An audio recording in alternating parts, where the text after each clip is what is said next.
Nouveau succès pour les Bleus, donc ils obtiennent leur place en huitième de finale.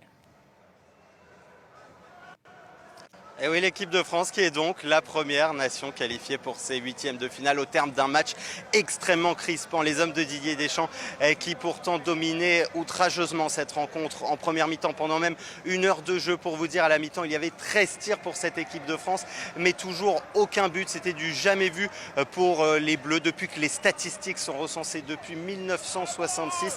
Les Bleus autour d'un Ousmane Dembélé très percutant qui n'arrivait pas à trouver le cadre offensif. C'était très compliqué pour cette équipe de France, mais finalement, en deuxième mi-temps, ils sont revenus avec les mêmes intentions et après la frappe ratée de Griezmann à l'heure de jeu cette fois-ci, pour Mbappé, c'était le cadre qui était enfin trouvé, l'ouverture du score après une magnifique combinaison avec Théo Hernandez, Kylian Mbappé qui ouvre la marque. On se disait alors que pour cette équipe de France, cette fois, ils étaient lancés, les Bleus, il ne pouvait plus rien leur arriver, surtout que la défense française jusque-là était extrêmement solide, le Danemark qui n'arrivait pas à passer cette défense française. Et finalement, contre le cours du jeu, on a vu Christensen égaliser de la tête. Christensen qui égalise pour le premier tir cadré du Danemark autour de la 70e minute de jeu. Et là, on s'est dit que le match allait peut-être basculer. Le Danemark qui s'est mis à frapper à plusieurs reprises. Lindström qui a vu sa frappe détournée par Lloris. Braithwaite qui a frappé à côté. La France qui aurait pu vraiment perdre ce match, voir ce match basculer, mais qui a réagi finalement une nouvelle fois par Kylian Mbappé après une belle passe d'Antoine Griezmann. Kylian Mbappé qui inscrit donc un doublé, qui qualifie cette équipe de France pour les huitièmes de finale. Il n'y aura pas de malédiction du champion en titre. Les champions en titre qui souvent lors des précédentes éditions étaient éliminés dès la phase de groupe. Ce n'est pas le cas pour les Bleus qui sont donc en huitièmes de finale et qui sont presque assurés d'être premiers de leur groupe. Il faudra encore attendre le dernier match face à la Tunisie.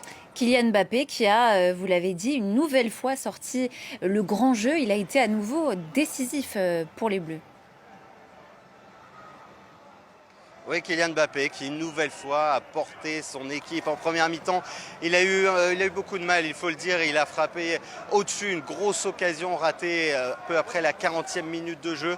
Une première mi-temps un peu ratée pour l'attaquant du Paris Saint-Germain, mais il s'est remis vite vers l'avant dans cette deuxième période et il a encore une fois été décisif.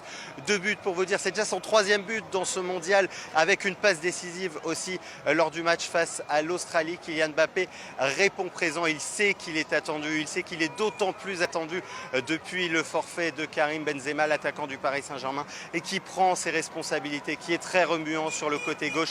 Les dangers sont énormément venus des côtés aujourd'hui face à cette équipe du Danemark. Mbappé qui le sait, il doit porter son équipe vers le titre, vers cette 3e étoile qu'il rêve d'apporter à l'équipe de France. Et une nouvelle fois, il répond présent. On verra s'il sera titulaire ou il sera laissé au repos face à la Tunisie, mais l'essentiel est là pour lui et pour les Bleus avec ce doublé d'Mbappé, donc cette qualification en huitième de finale. Elliot Samuel et Célina Sykes à la caméra en direct de Doha.